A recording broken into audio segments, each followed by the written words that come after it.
Thanks to turning to Arkansas Transition Services for help with transition assessments. Welcome to Module 4, Assessments for Students with Complex Needs. We hope you find the information and resources we share today helpful as you plan for one of the most important transitions in your students' lives, the transition from high school to life after high school. What we will share with you today is not an exhaustive number of resources and assessment tools. They will also not be the answer to all of your needs or work perfectly with every student. We will share a variety of resources for that very reason. All students are different and may respond differently to the varying assessments, approaches, and strategies.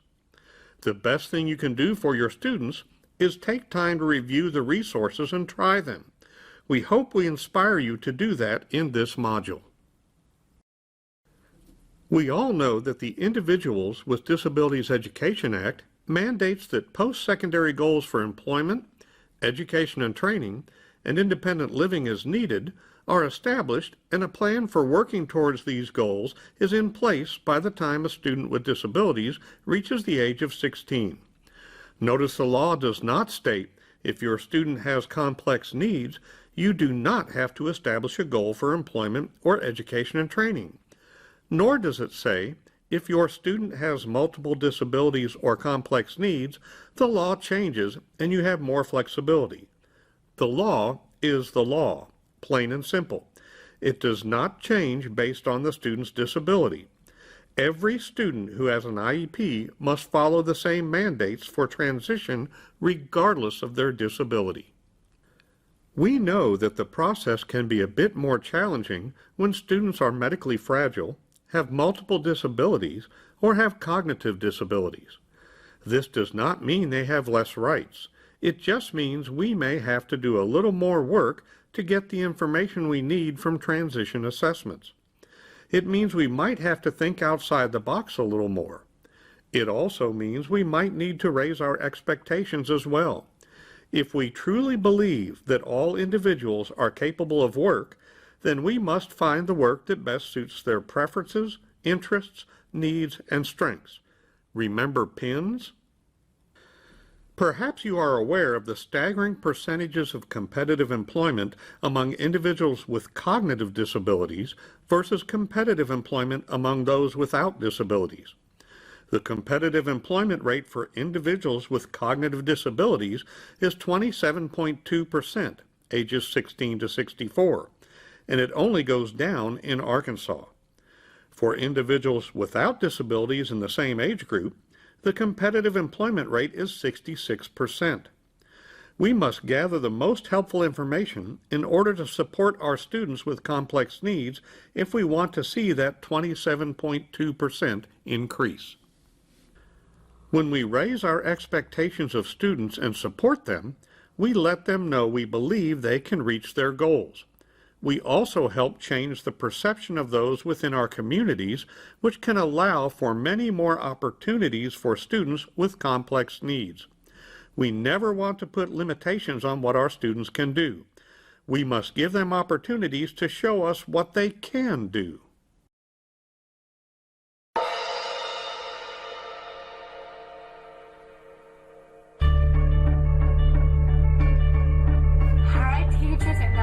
School District. My name is Megan Baumgars, and I'm here to help you with your kids in your classrooms, with a disability or without a disability. I am going to show you how to teach your students the right way. I am a special person. When I was in school, I made a lot of friends. I was in regular classes for the power for support. I learned with other students in a regular classroom. I became a cheerleader in high school. I was the first cheerleader in the state with Down syndrome. My cheerleading team went to state, and we went on to nationals where we won our national sportsmanship award in Washington, D.C. Since I've been out of high school, I was a fashion model in a Global Down Syndrome Foundation fashion show, and I used to work at the Mile High Down Syndrome Association where I help them with events. I now go to the bridge program. in hiring experience where I'm learning how to be a public speaker. I have a lot of skills. I have a lot of dreams. What I want to say is to you, don't limit me. Don't limit me by thinking that I can't learn in your classroom. Don't limit me by thinking that I will always need someone to help me. Don't limit me by having low expectations for me. Include me in all your students in your circle of learning while you are planning for my world-class education. Think about how I have the same needs as our students. We all need life skills. We all need work skills. I need for you to teach me skills beyond reading and math. Teach me how to learn. Teach me how to act. Think about what I need to know to be able to do when I leave school. Help me learn to be independent in class. Help me learn to be independent with friends. Help me learn to be independent and safe when we're around our school. Teach me to be independent so I can become an independent adult. I need to work independently. I need to speak up for myself. Don't limit me by teaching me to depend on others. Teach me respect, because respect is give and take. Hold me to the same behavior, expectations as others in your classroom. Teach me how to behave and excel in your class. Don't limit me by making me a class mascot. Teach me what you expect from me. Set high expectations, not impossible expectations. There is a difference, you know. You will learn a lot from me. Good teachers teach and learn with their students. I will teach you a lot about yourself. I will teach your students about people with disabilities. If you don't limit me, we will teach our school how to be an inclusive community. You, my teacher, are the person who's going to teach me power, passion, love, and independence. And I will become a powerful, passionate, loving, and independent adult. So please don't limit me. My name is Megan Baumgart. Thank you for your time today. Have a wonderful new school year.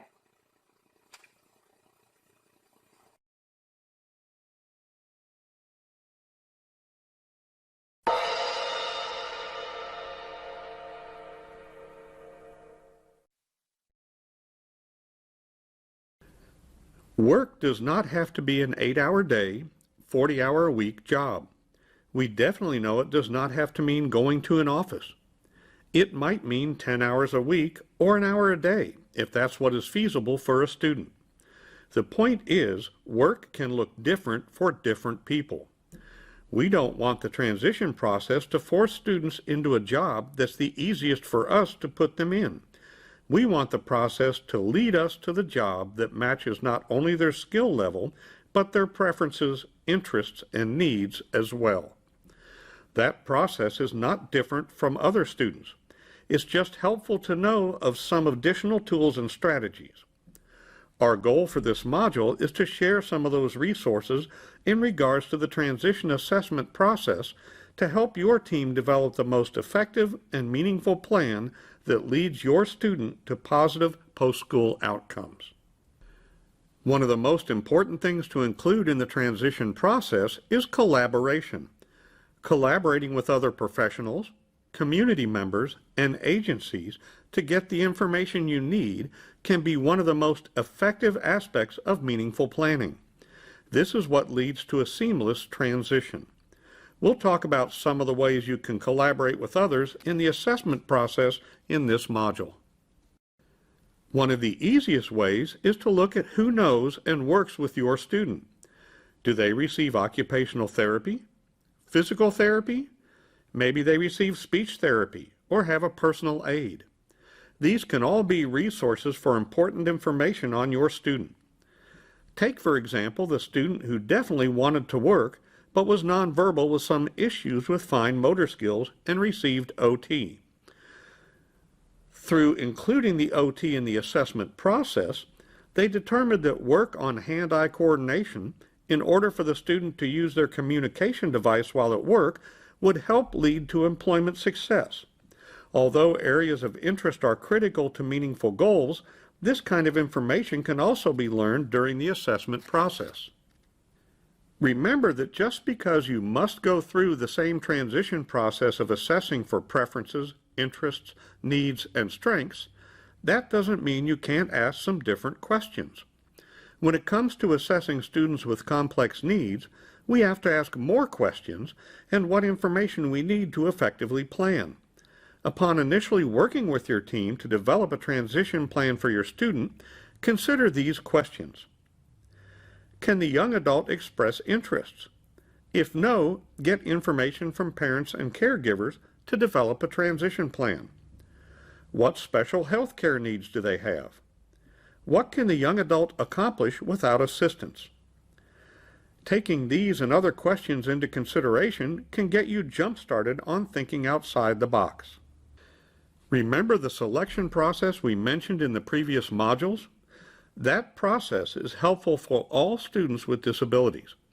As you review assessments, keep in mind that you can develop your own as well. You may have some great questions that, when answered, help make the transition plan relevant to that student. Make sure you document both questions and answers and give the assessment a name. Finally, when you begin the transition assessment process, consider using this transition assessment planning for students with significant disabilities tool from the Transition Coalition. It's a great way to outline what you already know, what you need to learn, how you will get the information, who will get it, and when. Tools like this one are a great way to get on the right track and ensure you have what you need in preparing for positive post-school outcomes. You will, of course, provide career and employment type assessments for your students with transition plans. Assessing a student with significant disabilities to determine their career interests is not always an easy task. They may have had little exposure to career exploration and work experiences. Prior to assessing, share career videos, have class discussions, and assign basic work tasks and responsibilities that can be done in the classroom, around the school, in the community, and at home. This will be helpful in gathering employment assessment data. Let's look at some other options for assessments that can help the team determine an appropriate goal for your student. Let's first take a quick look at the Pictorial Inventory. It uses actual photographs and is structured around 8 different career fields: food services, clerical, automotive, custodial housekeeping, landscaping, building trades, materials and handling, retail, and caring for others. There are other assessments similar to this, or you could create your own by using pictures that are more familiar to the student. Maybe use people and places they go to in the community to assess their interests. Next, let's look at the Environmental Demands Rating Scale. This helps gather information about the type of environment that would best suit the student and what type of environment in which they want to work. For a student with significant disabilities, this may require a team effort to complete. Often, parents, siblings, and support personnel can provide valuable insight. There is also the Employment Supports Indicators Assessment. This provides information needed to promote success while on the job. It looks at work setting supports, work style supports, and social supports to help ensure the success of a student while on the job of their choice.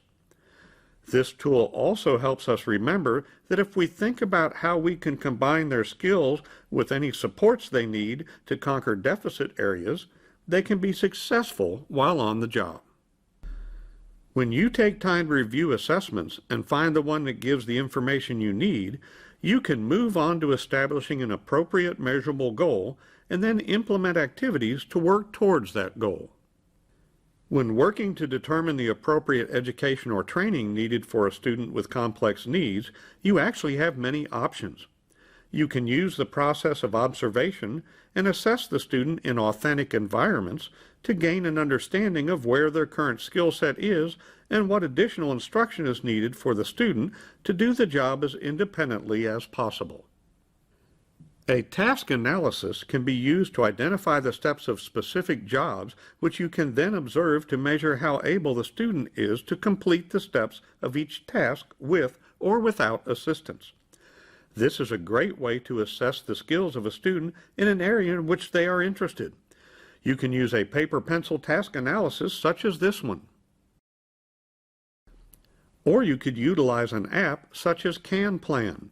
This free application allows you to create unlimited video-based tasks for students to complete. Watch this example task video.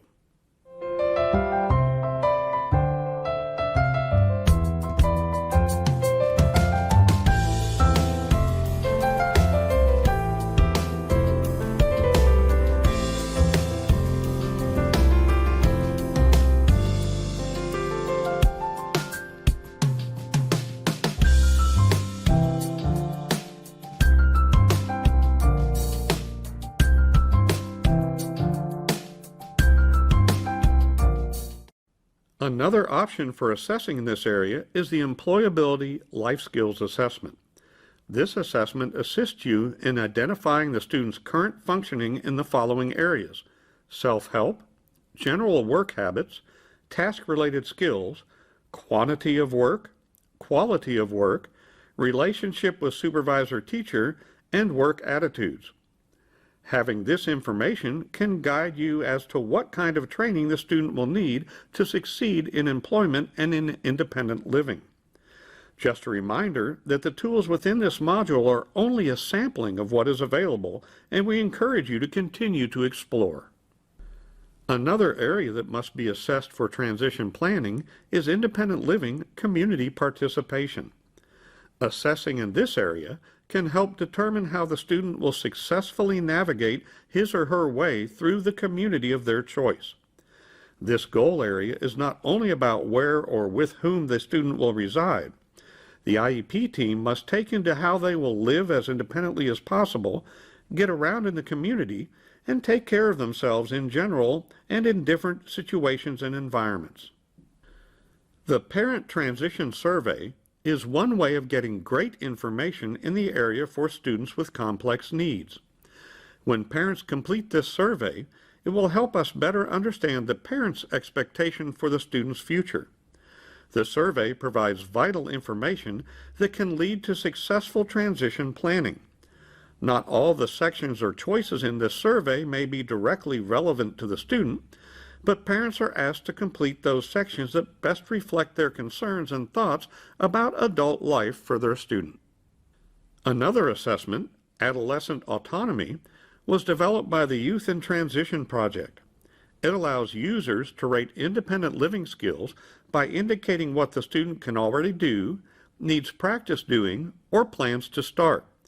Skills included in this checklist are household management, emergency response, personal hygiene, health care, community participation, and leisure. Something we often overlook in the transition assessment process is assessing students' ability to manage their health and health care. For many students, that can be a major concern. The Transition Health Plan for Youth with Disabilities and their Families is an assessment that helps transition-age youth with disabilities and their families plan for youth to assume greater or full responsibility for their own adult health care. It is divided into sections with varying levels of independence that can be discussed at the IEP meeting or PCP meeting, etc. Something else you may not have considered assessing are the technology needs of a student.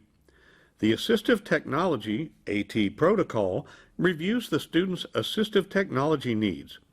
Using this tool can help determine where the student may have limitations and if assistive technology could be helpful in those areas. Assistive technology can increase opportunities for a student to participate in the classroom setting, social activities, and in meaningful employment. Assistive technology can also help the student participate in the general education curriculum and access extracurricular activities at home, school, and work environments. If you'd like even more options for transition assessments, consider the Transition Assessment Matrix.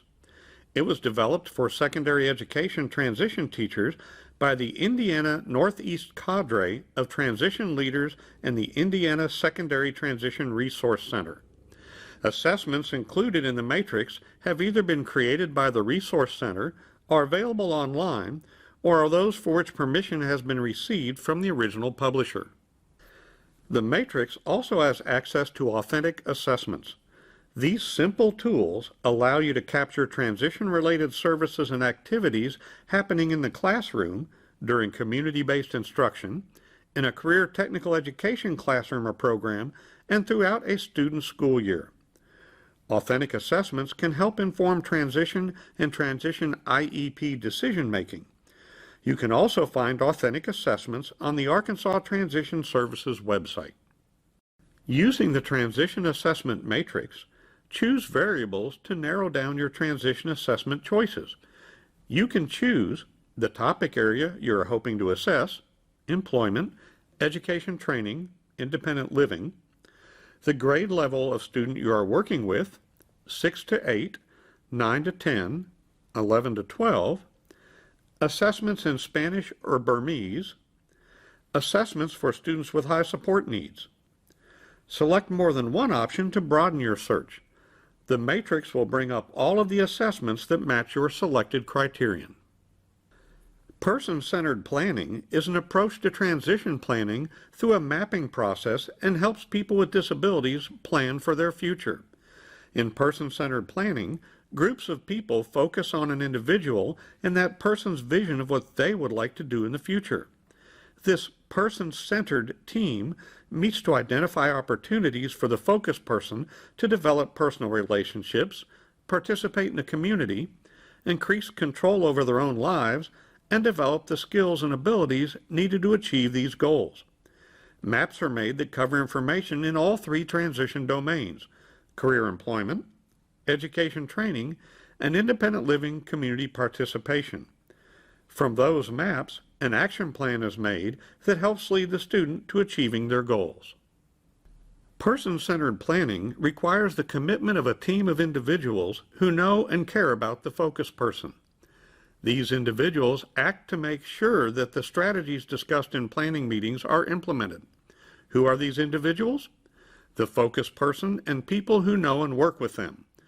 A meeting facilitator and recorder keep the meeting on track and show what is being shared. The facilitator leads the group through the process and ensures equal opportunity for all to participate. Others who may be included are parents, guardians, other family members, friends, professionals, and others who have a personal interest in or know and work with the person. Your Arkansas Transition Services consultants have been trained in facilitating person-centered planning and are happy to help prepare for and facilitate a meeting. ATS can also provide training in facilitating the meetings. This process can be done both in person and virtually. Watch these following clips where we show you what a virtual meeting can look like. So, personal preferences. This one we did not ask ahead, but we're going to try to keep this to just a few minutes of time. But Jalen, can you tell me things that you like? These are your personal preferences. What do you like or what works for you? And then we'll move on to what doesn't work or what you don't like. I mean, mostly just doing stuff on my own. I mean, it's easier that way for me. Okay, so working independently? Yeah. I don't know. I mean, most of the time it's just, I can just get my stuff done. If I need help, then I'll ask. Okay. But most of the time I can just figure it out on my own. And I refer to it that way because I remember it easier. Okay. Um, I know you like gaming because your mom said that's your world when you're not in school, right? So yeah, that and streaming. gaming He's and actually making money, not quite putting money in a bank account yet. But he does where he's starting to string longer, and they're giving him money. Then once he reaches, I think $100, then they'll start depositing into his account. So he had to fill out like a W-9 and stuff. So he's like, "Mom, I need help." Wow. So Okay, he's Brent, are trying. you listening? Brent's listening to this for, future connections with employment. So that's Oh, good okay. to know. Okay. Yes. I'm curious, how is he making money from streaming? Depends on what the People shopping is. donate. Okay, well, what about things that don't work or that you don't like? Cleaning. Cleaning. I mean, I can do cleaning. I He just can prefer do not to cleaning. do He it. he Okay. will, but he doesn't Cleaning. like it. Stephanie's saying paper. Yeah. Yeah, Paper. paper. Which is, I don't What were know. you sorry. going to say, Brent? I was going to cut in and say, that's interesting because, something I tell people when we're trying to figure out jobs is, just because you're good at something doesn't mean that you want to do it for a living. Right. Like you said, I can iron my clothes pretty good, but I don't want to do that for the rest of my life. Right. So Shoot. yeah. Sorry, just a little No, yeah. You're exactly interjection. right. As you now know, transition assessments are the key in discovering goals in the 3 areas of transition. In this module, we have surveyed examples of assessments in career employment, education training, independent living, and community participation. Finding the right assessments can reduce your frustration level when assessing students who are unable to express their desires, wants, and needs. There are transition assessments that can cover all 3 areas using one assessment. Comprehensive assessments gather information from all parties who know and work with the student. These assessments are like a 4-leaf clover. When administered fully, it hits on all of the transition goal areas. So let's explore some comprehensive assessments in evaluating your students with more complex needs.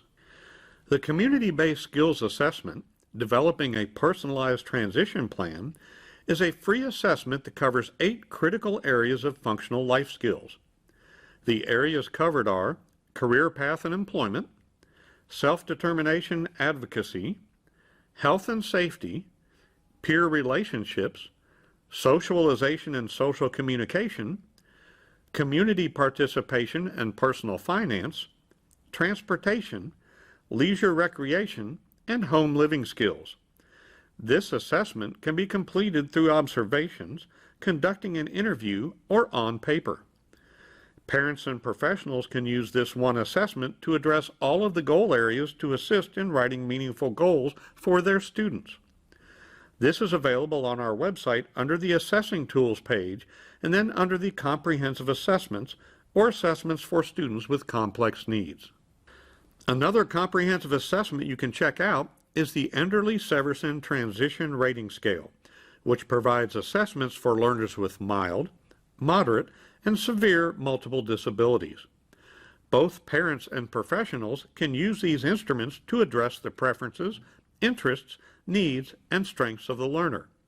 There are online reports available which not only can assist in writing the transition goals, but also aid in developing a coordinated set of transition activities as well as tracking transition progress. There is a cost for this assessment, so you may want to speak with your consultant on checking it out from their library of assessments before your district purchases the instrument. The Transition Planning Inventory supports both parents and school personnel to work together or independently in using informal assessments to assist students who are unable to understand or verbalize their preferences, interests, needs, and strengths. Like the Enderle-Severson, there is a cost, but again, you can contact your transition consultant and review before purchasing the assessment and/or complete kit. The kit includes the assessments as well as other resources in writing a meaningful transition plan for all students with a disability. The last comprehensive assessment we'll explore is the Circles, Communicating Interagency Relationships and Collaborative Linkages for Exceptional Students, which is free. This program can be used as an assessment in discovering the transition goals for students with more complex needs, as well as all students. The Circles program consists of the community, school, and the IEP team. All three teams work together to discover the post-secondary goals of the individual and possible services and activities needed to reach those goals. This individual will work with the special education teacher in using assistive technology to present before the school team their strengths, preferences, interests, and needs. The attending agencies will then offer information about their programs and services that align with the student's goals. This information will be given to the IEP team, who will then use the information to write a meaningful transition plan for the student. If your district is interested in learning more about the Circles program and possible training available, please contact your transition consultant. You can find out more by contacting your consultant or going to their website. Please watch this short clip of a Circles meeting. Again, our purpose for Circles is to make community partnerships and community connections with our students who are seniors before they graduate. And so we know that if they can make those connections before they leave us, that their chances of reaching out to you or keeping those positive connections only increases. I work for Walmart, and I'm specifically the head of Walmart Gaming, so I oversee our esports team. I work on game development inside of Walmart, both software and tabletop style. I'm Lisa Summer, and I own a game store in Rogers. So as I say, like they say, my name is Tony, and this is called My Future. A very creative name. So me, I consider myself a video gamer. My interest is obviously in video games. Mainly in the computer games like PC, but I also am alright with playing with a console such as the Xbox. I just want to call out that I love the fact that you understand the difference between the game designer and the game programmer. A lot of people that I work with don't understand the diversity of skills that goes into making video games, and you not only understand that, but you also know where your passions lie. And I would just say, keep going after those sort of passions, your willingness to learn. Anytime I work with people, the willingness to learn is always the thing that holds them back the most. We hope that participating in this module has helped you understand some different strategies and tools you can use for your students with more complex needs. There is always a need to assess in all areas, no matter the disability of your students. The purpose of transition planning is to ensure we understand the needs of students and provide the supports they need to become successful in reaching their goals.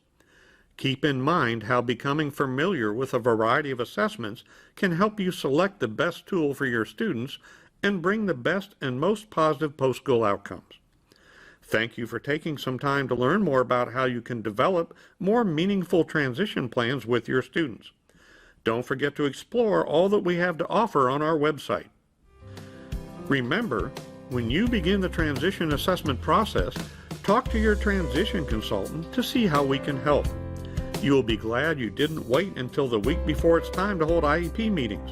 We all want the best outcomes for our students. Let's work together to make it happen.